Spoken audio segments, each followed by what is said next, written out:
Welcome to Things from the Past Kids Today Will Never Understand. In this video, we'll take a nostalgic journey through everyday items and experiences from the past that have faded away with the rise of modern technology. From flipping through TV guides and rewinding VHS tapes to using rotary phones and collecting stamps, join us as we explore these forgotten relics and the charm they brought to our lives. Using physical maps to travel and plan out trips before sitting in the car. Today, traveling has become very convenient, and you never have to worry about getting lost in unfamiliar cities. In the past, people had to use physical maps, which were bulky and inconvenient, taking up a lot of time. Before GPS and Google Maps, families had to rely on paper maps to navigate. Planning a trip involved spreading out a large map on the table, marking routes, and memorizing turns. Any wrong turn meant stopping to recheck the map, often asking strangers for directions.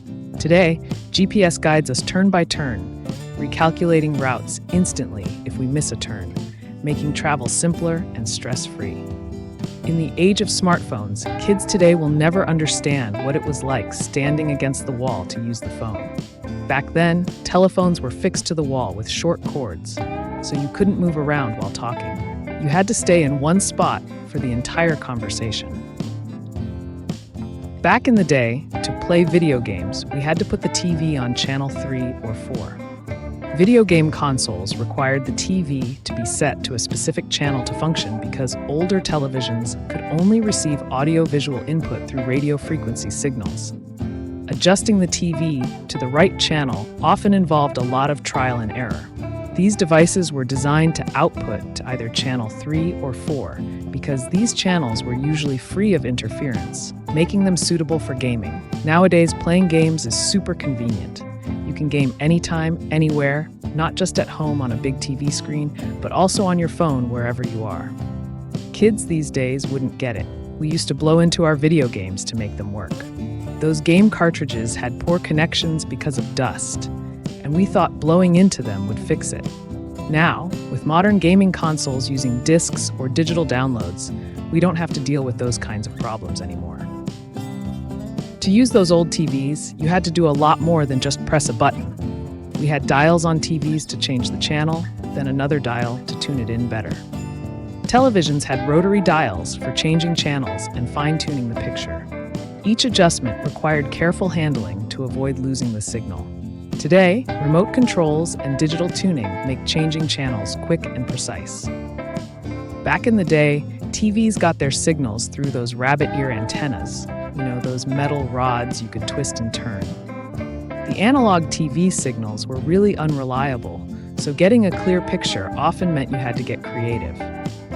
People would wrap aluminum foil around the antenna and move it around to get a better signal. Sometimes you'd have to stand in a certain spot or even hold the antenna yourself to get the best reception. It wasn't uncommon to see someone balancing on a chair or fiddling with the antenna for ages just to watch their favorite show without static. Nowadays, with digital TV, you get a clear picture without having to do any of that. No more rabbit ears or aluminum foil, just crystal clear reception all the time. Unlike now, when you can choose your favorite shows and watch them anytime you want, back in the day, you had to rely on the TV Guide to keep up with your favorite TV programs. The TV Guide was this small magazine that came out every week, packed with all the TV listings for the upcoming week. Families would gather around, flipping through the pages to plan their viewing schedule. You'd circle or highlight your favorite shows, noting the time and channel so you wouldn't miss your must-see programs, whether it was the latest episode of Friends or a big sports game.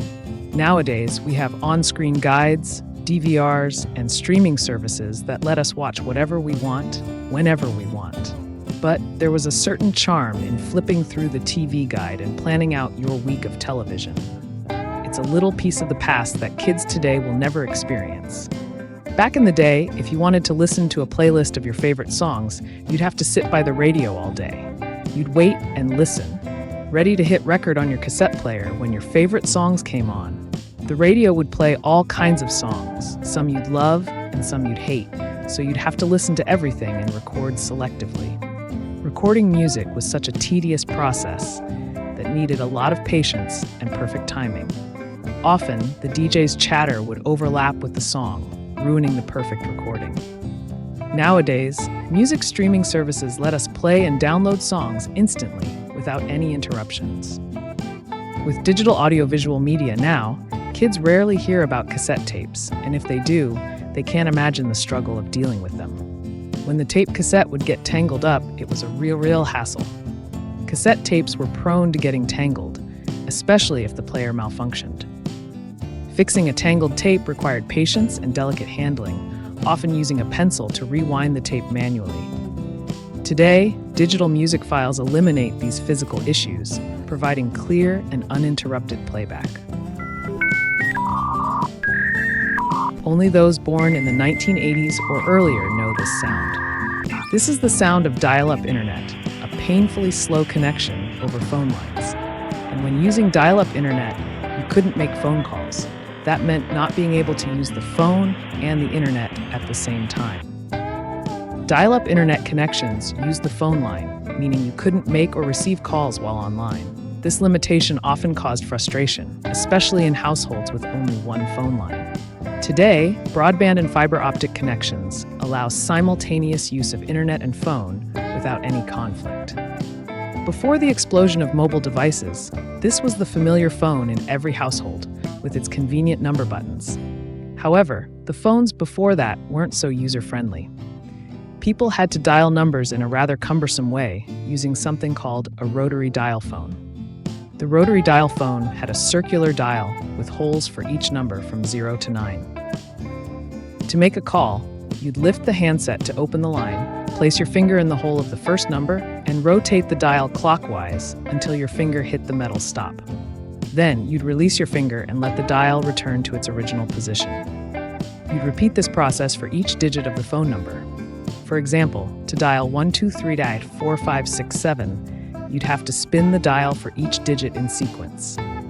This process required patience and precision, especially for long numbers. Compared to modern phones, using a rotary dial phone was quite a challenge, but it's also a charming part of many people's memories.